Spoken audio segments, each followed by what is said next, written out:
Ciao tutti and welcome to the last part of this series. Let's take care of some handles, shall we? This is some beautiful black wood that I got from Exotic Wood USA. I will put the description below. On which I am finding the center on both ends of the billet. And I'm using a combination square which has a center finder for both rounds and squares. And then I mark the newly found center with a scribe. It doesn't need to be too deep, it just so the drill bit doesn't wander around. And then I drill a little 1/8 hole, which is just the placement for the tip of the drive center. Then I take the drive center and I hammer it nice and tight against the end of the billet. I made this drive center to be used in the 3-jaw chuck of my lathe, which is definitely my favorite tool after the press. And I know a lot of you guys are gonna say, "What are you doing, Francesco? You're cutting wood on a metal lathe?" Shut up, this is my lathe.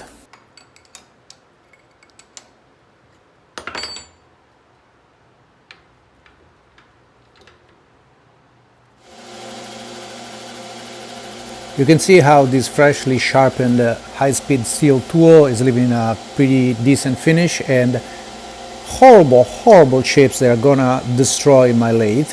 Just kidding, they're not.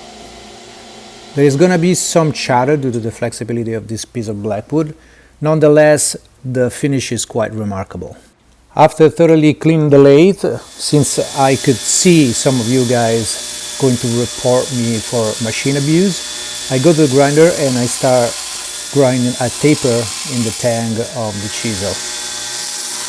I try to be as square as possible and as symmetrical as possible because I want the chisel to align properly with the handle no matter how I index it compared to the axis of the chisel. And there you go, nice and square and symmetrical and centered. Here you can see that one of the chisels has been mocked against a prototype handle, which I'm not going to use because the collet came out too thin. Nevertheless, it's noticeable how the tang needs to be thinned quite a bit, which I'm going to do with files, although I'm not gonna show it to you because it's boring and also because I forgot to film it. Therefore, you're just gonna have to trust me. Now you'll also notice that the collet is conical, but the stainless steel pipe that I'm going to use to make the collars, it's a cylinder. So I made a monkey tool. What is a monkey tool, you asked? I'm glad you did. It is a handheld device which is used to form different shapes. In this case, it's going to be used to turn the cylindrical pipe into a cone to produce the collars. I know you're gonna say, but this monkey tool appears to have a straight cylindrical hole. And this is why I'm going to machine one of these two round bars into a conical punch to beat into submission this monkey tool. You can see I already machined a pilot shaft on the punch in order to maintain concentricity to the monkey tool while I beat the ever-living snot out of it. And just in case my Italian accent brought mayhem and confusion while I was trying to convey my ideas, here you can see as I machine the conical section connected to the pilot shaft. I understand, this looks as entertaining as watching paint dry. So I'm going to show you how I use my portable drill as a power feed.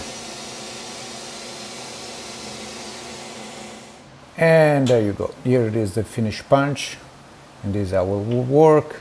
The pilot goes in and then it gets punched in. But let's go do it, shall we? The monkey tool is being brought to orangey, here it looks yellow because of the sensitivity of the camera, and then the punch is being hammered in. I apologize for the shakiness of the video, but my tripod is extremely flimsy. And the pilot shaft was just long enough so I could hammer it out from the beginning stages. I had to use my striking anvil on top of my actual anvil as a support because my actual anvil is extremely light. Fast forward 4 or 5 heats, the punch has been driven in the monkey tool the correct amount. And after this final pass, the monkey tool is ready to be cooled down and be used to subdue the stainless steel pipe into the correct shape.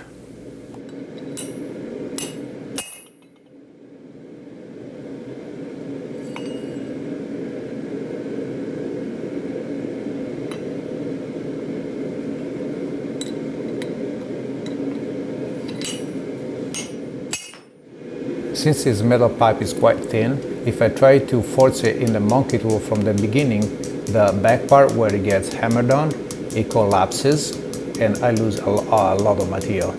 Ask me how I know. And that's why I start by hand forging a taper and then using the monkey tool to finish up and correct the taper, making it repeatable. And finally, after having said the word monkey tool 7,500 times, here you can see it in use. I feel it should have been a drinking game.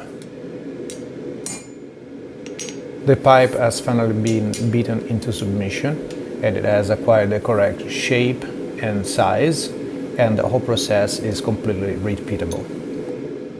The punch is then used as a mandrel to turn the wide end of the collets on the lathe, tucked in with a little bit of super glue and a little tap to force it nice and tight against the mandrel. Here you can see how beating the ever-living snot out of the monkey tool had some effect on the pilot shaft of the punch. But it's not a big deal because the conical section of the mandrel is fairly concentric and is the part where the collet is being indexed right now. And I know I'm not using the correct tool, but I didn't have a left-hand tool with the correct clearance, so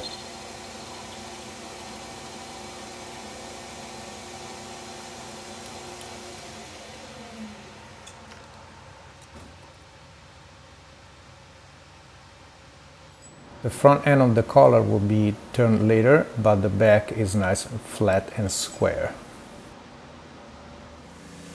The hull of the tank will be drilled in 3 different steps with 3 different size drills to mimic the taper of the tank. I'm only going to show you 2 steps because I don't want to bore you to death. Anyway, every single drill goes in a very specific depth in order to mimic the taper of the tank.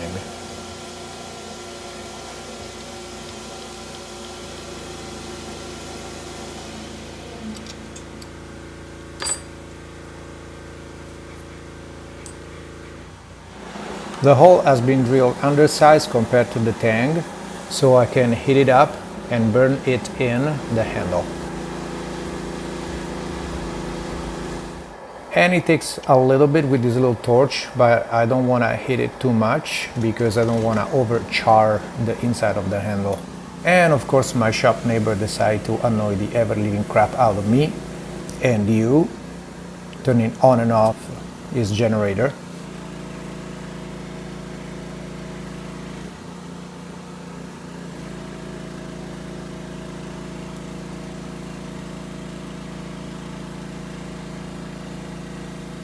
And it's done. Now I'm going to mark the top part of the handle so I'm sure that I will align it always correctly. And after I glued the collar on the handle, I faced all together and now I'm giving some taper to the handle.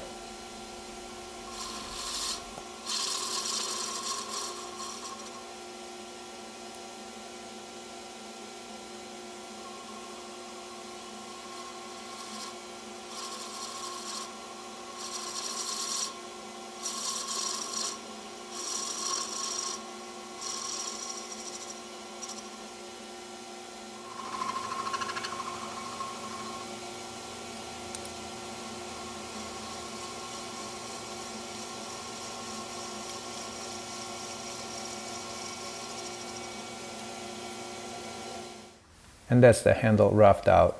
I also use a combination of rasp and file to blend in. And here I'm taking care of the back side of the handle as well. Look at those nasty wood chips. My lathe is gonna die. Spoiler alert, it won't. I'm making the handle somewhat barrel shape in order to be light and comfortable.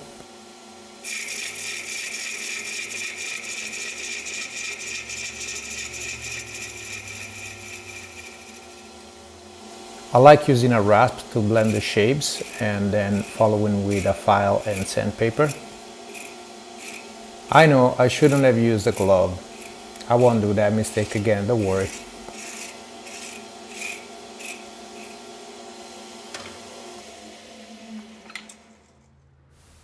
Look how nicely it fits and aligns. Delicious.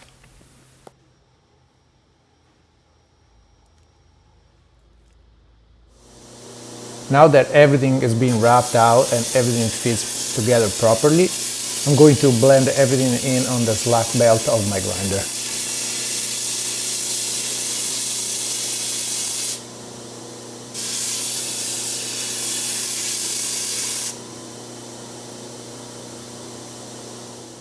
All the chisels have been blended in and cleaned up.